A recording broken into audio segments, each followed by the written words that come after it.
Hello everyone, my self उत्तम सिंह चौधरी। और देखिए, आज की क्लास में अपन कवर करेंगे मोशन इन स्ट्रेट लाइन का अगला पार्ट। देखिए, लास्ट क्लास में मैंने आपको इक्वेशंस ऑफ मोशन का डेरिवेशन कराया था, उसके कुछ न्यूमेरिकल सॉल्व कराए थे। आज अपन फर्दर और उसको आगे पढ़ेंगे, जिसमें आज अपन पढ़ेंगे फ्री फॉल। फ्री फॉल क्या होता है, ये आपने छोटी क्लासेस में पढ़ा है, 9th में ग्रेविटेशन में पढ़ा है। फ्री फॉल का मतलब है this is the free fall, ये फ्री फॉल हो गया। अब किसी भी चीज को जस्ट ड्रॉप कर दे, यहां से मैंने इस मार्कर को ड्रॉप करा, ये फ्री फॉल होगा। और एक फॉल होता है जो प्रेशर से होता है, जैसे ये प्रेशर से फॉल हुआ, but this is the free fall, जब बॉडी को जस्ट ड्रॉप कर दिया गया। तो फ्री फॉल, अब देखिए दो कंडीशन आएगी। एक तो ऑब्जेक्ट को डाउनवर्ड फ्री फॉल हो रहा है और किसी चीज को ऊपर थ्रो करा जा रहा है, सो वो अपवर्ड थ्रोन हो जाएगा। डाउनवर्ड की अगर बात करें, डाउनवर्ड किसी बॉडी को अगर नीचे फ्री फॉल कराया जाता है, सो उस बॉडी की इनिशियल वेलोसिटी 0 होगी, एक्सेलरेशन पॉजिटिव होगा और वो g के बराबर होगा 9.8 मीटर पर सेकेंड स्क्वायर। 9th क्लास में पढ़ चुके, और v कुछ ना कुछ होगा अगर h हाइट है तो। बोलिए क्लियर? किसी चीज को अगर ऊपर थ्रो करा जाता है,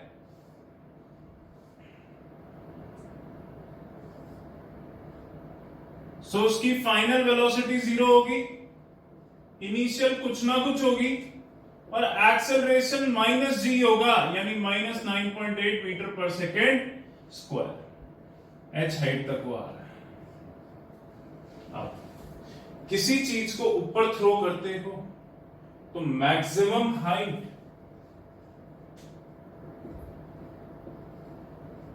अटेन्ड, मैक्सिमम हाइट अटेन्ड का मतलब क्या है कि मैक्सिमम वो कितनी हाइट तक जा सकता है, u²/2g। ये फॉर्मूला होता है। ये कैसे डिराइव हुआ?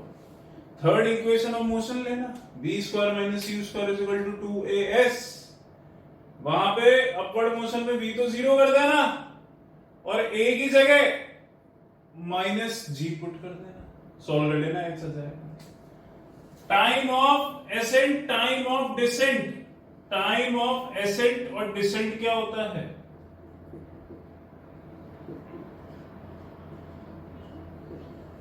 ये इसको ऊपर थ्रो करा तो कितना टाइम लगेगा मैक्सिमम हाइट पर जाने के लिए, और ऊपर से वापस नीचे आएगा, ऊपर से वापस नीचे आएगा तो नीचे आने में कितना टाइम लगेगा? एसेंट और डिसेंट का टाइम u/g क्या होगा?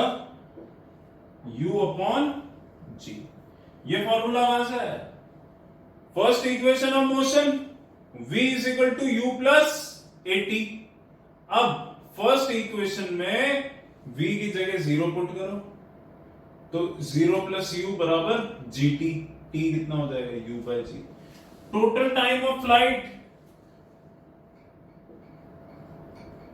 टोटल टाइम ऑफ फ्लाइट यानी ऊपर जाके वापस नीचे आने में कितना टाइम लगेगा। फ्लाइट का मतलब हो गया कितनी देर वो हवा में रहेगा, ग्राउंड से ऊपर फेंका, ऊपर गया, टॉप से वापस नीचे आया, तो वो हो जाएगा time of ascent, time of descent add कर दो 2u/g। बोलो समझ गए? ये 3 फॉर्मूले हो गए। ये शॉर्ट फॉर्मूलेज हो गए, डायरेक्टली जो तुम्हारे एग्जाम प्रिपरेशन होते हैं ना, नीट वगैरह, तब पढ़ाया जाता है ये सब चीजें। ये चीज डाउनवर्ड आई, u 0 है, v a कितना है? पॉजिटिव। बताओ h हाइट, अगर मैं इसको नीचे, आज मैंने इस चीज को h हाइट से ड्रॉप कर दिया, तो बताओ क्या वेलोसिटी से इसने स्ट्राइक करा? तो वो तो आप निकाल सकते हो। शॉर्ट फॉर्मूला सुन लो, v² √ 2gh। कहां से आया?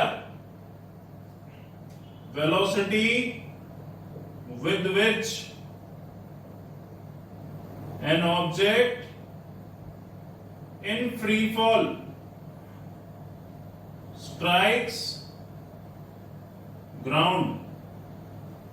कहां से आया? थर्ड इक्वेशन ऑफ मोशन आती है, v² - u² = 2as। वहां u0 पुट कर दो डाउनवर्ड फ्री फॉल में, और v² कितना हो जाएगा? v² = 2, a की जगह +g और s की जगह h डिस्टेंस की जगह हाइट, और v आ जाएगा √2gh। बोलो समझ गए? तो ये चीज दिमाग में क्लियर रखना कि डाउनवर्ड फ्री फॉल में u कुछ ना कुछ, u 0 होगा, v कुछ ना कुछ होगा और a पॉजिटिव होगा, प्लस g होगा। अपवर्ड जब ऊपर फेंकोगे किसी चीज को तो u कुछ ना कुछ होगा, फाइनल वेलोसिटी 0 होगी और एक्सेलरेशन -g होगा, माइनस नेगेटिव होगा क्योंकि ग्रेविटी के अगेंस्ट जा रहा है, तो -9.8 होगा। बोलो क्लियर? अगर डाउनवर्ड आ रहा है तो कितनी वेलोसिटी से स्ट्राइक करेगा, तो वो फॉर्मूला शॉर्ट ट्रिक है √2gh। ऊपर फेंक रहे हो तो मैक्सिमम हाइट कितनी अटेन करेगा, u²/2g। कितना टाइम लगेगा टॉप पे जाने के लिए, u/g। कितना टाइम लगेगा टॉप से वापस ग्राउंड पे आने के लिए, u/g। Total time of flight यानी हवा में कितनी देर रहेगा, 2u/g। बोलो क्लियर है?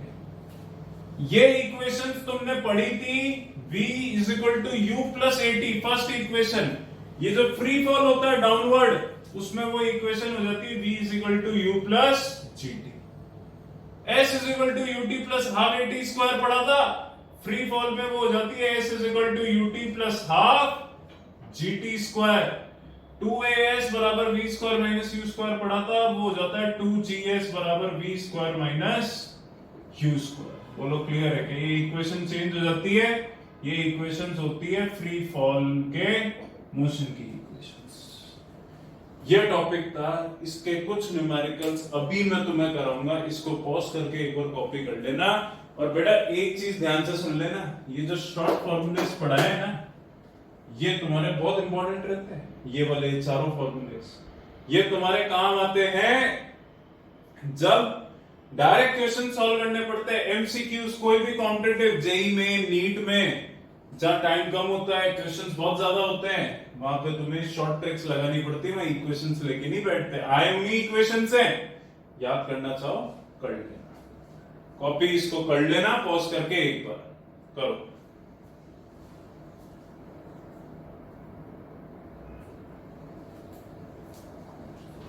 इसके कुछ न्यूमेरिकल्स जो मैं आपको कराऊंगा, पीडीएफ भेजूंगा, उसमें क्वेश्चंस मैं अभी बता दूंगा कौन कौन से एग्जांपल्स और क्वेश्चंस करने हैं, उनको कीजिएगा।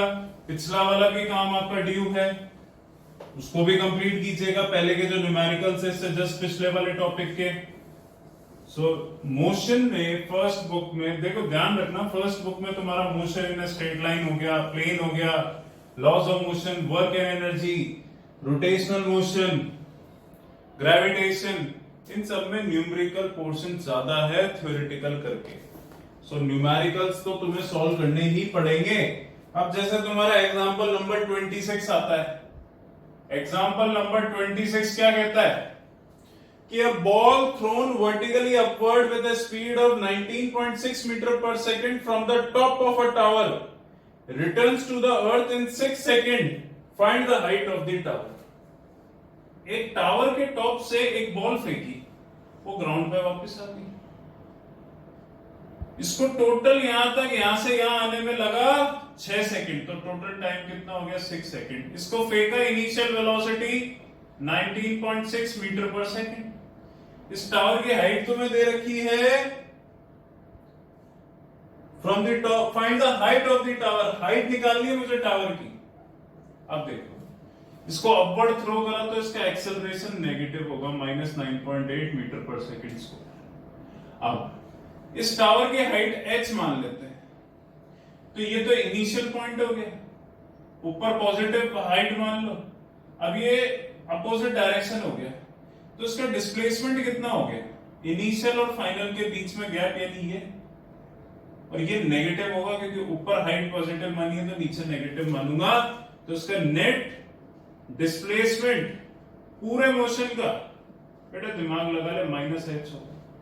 लगा दो second equation, s = ut + ½ at² -h 19.6 × 6 -½ a की जगह आ जाएगा g, यानी -9.8, ये वही आया -9.8 × 6 का स्क्वायर।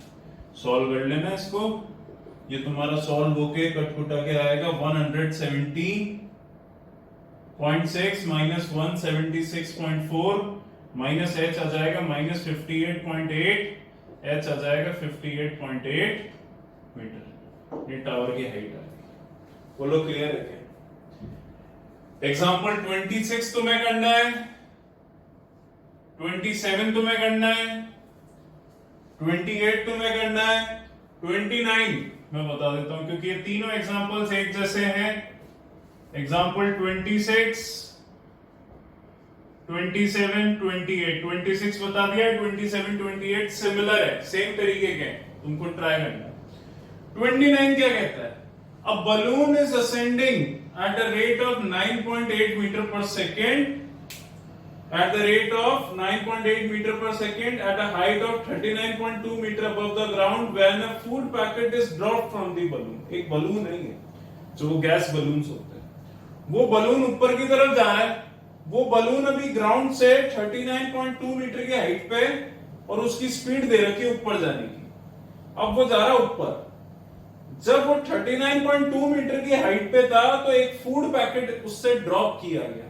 वो फूड पैकेट अर्थ तक कितनी देर में आया, और जब वो अर्थ पे आया तो उस फूड पैकेट ने किस वेलोसिटी से अर्थ को स्ट्राइक करा। तो अब इसमें कहानी सुन लो तुम पूरी की पूरी जो तुम्हारे है। ये है बलून मान लो, ये है ग्राउंड, ये भी ग्राउंड से है 39.2 मीटर की हाइट पे।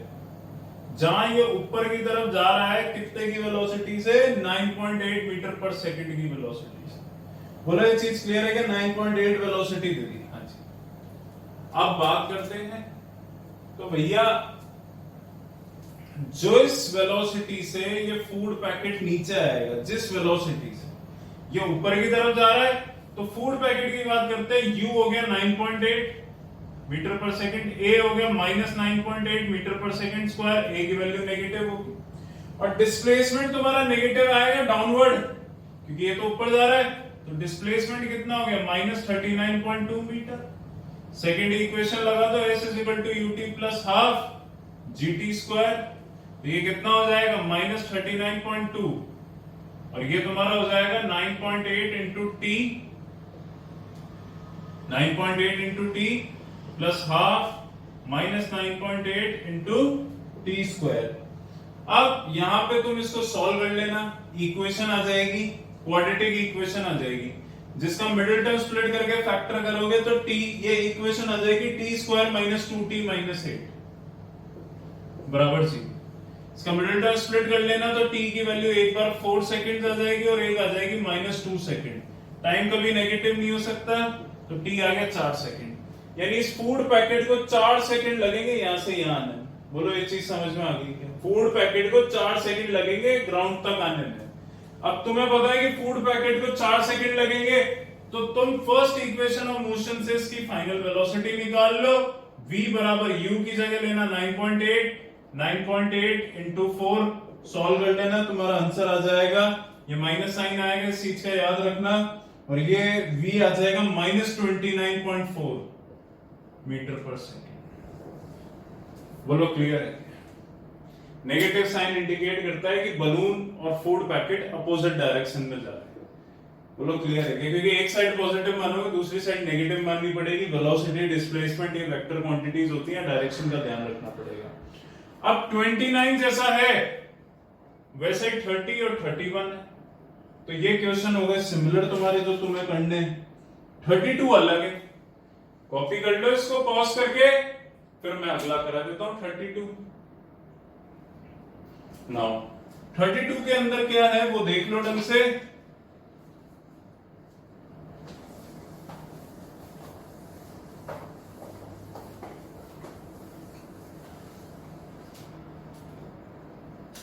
एग्जाम्पल 32 में दे रखा है कि दो बॉल्स हैं, एक बॉल को तो अपवर्ड से ड्रॉप करा, एक को नीचे से थ्रो करा, तो दोनों की वेलोसिटी दे रखी है। Two balls are thrown simultaneously, A vertically upward with a speed of 20 from the ground and B vertically downward from a height of 40 meter with the same speed along with the same line of motion. At what point do the balls collide? यानी कौन से point पे जाके ball मिलेगी। तो उसका तरीका देख लो, तुम्हें दो बॉल्स दे रखी है बी और ए, इन दोनों को ए को अपवर्ड थ्रो करा, बी को डाउनवर्ड थ्रो करा, तो ये बॉल आके मिलेगी कहीं ना कहीं, तो स्ट्राइक करेगी एक दूसरे को इस पॉइंट पे, सी पॉइंट पे मान लो। इसको टावर पूरे ग्राउंड से 40 मीटर के हाइट से ड्रॉप करा, दोनों की इनिशियल वेलोसिटी 20-20 दे रखी है, ठीक है, इसकी 20 दे रखी है और इसकी दिमाग लगा इसकी भी 20 दे रखी है। फॉर दैट इसकी यू, ये फ्री फॉल नहीं है, फ्री फॉल में यू 0 होता है, याद रखना, फ्री फॉल नहीं करा, इसको डाउनवर्ड थ्रो करा है, थ्रो यानी फोर्स लगा के करा है इसको। 40 मीटर हाइट दे रखी है, at what point do the balls collide, किस पॉइंट पे दोनों बॉल्स कोलाइड होगी।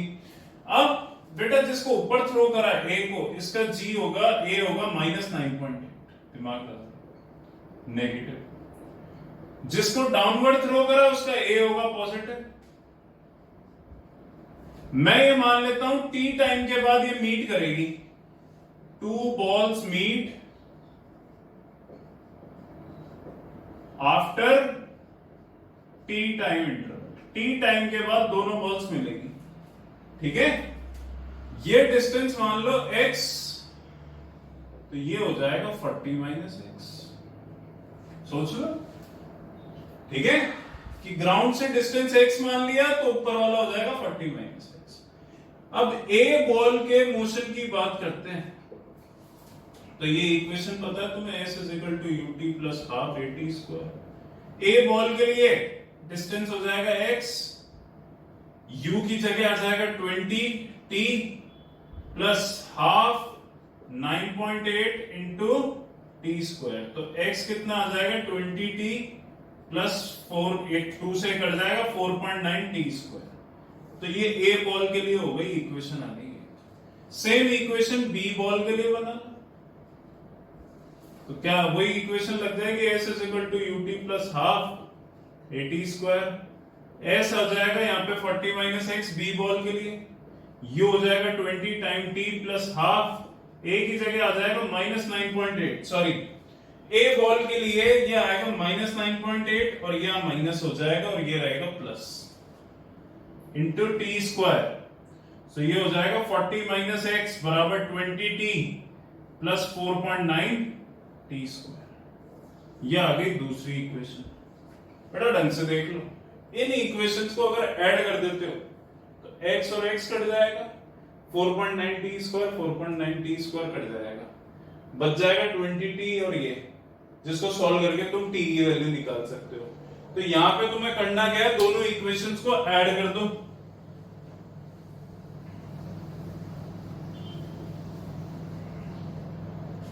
add 1 and 2, add 1 and 2, तो क्या हो जाएगा, x + 40 - x LHS ऐड हो गए, 20t - 4.9 t² + 20t + 4.9 t², t² with x और x विद, ये हो गया 40 बराबर 40t, t की वैल्यू आ गई 1 सेकेंड, यानी 1 सेकंड के बाद ये मिल जाएंगे।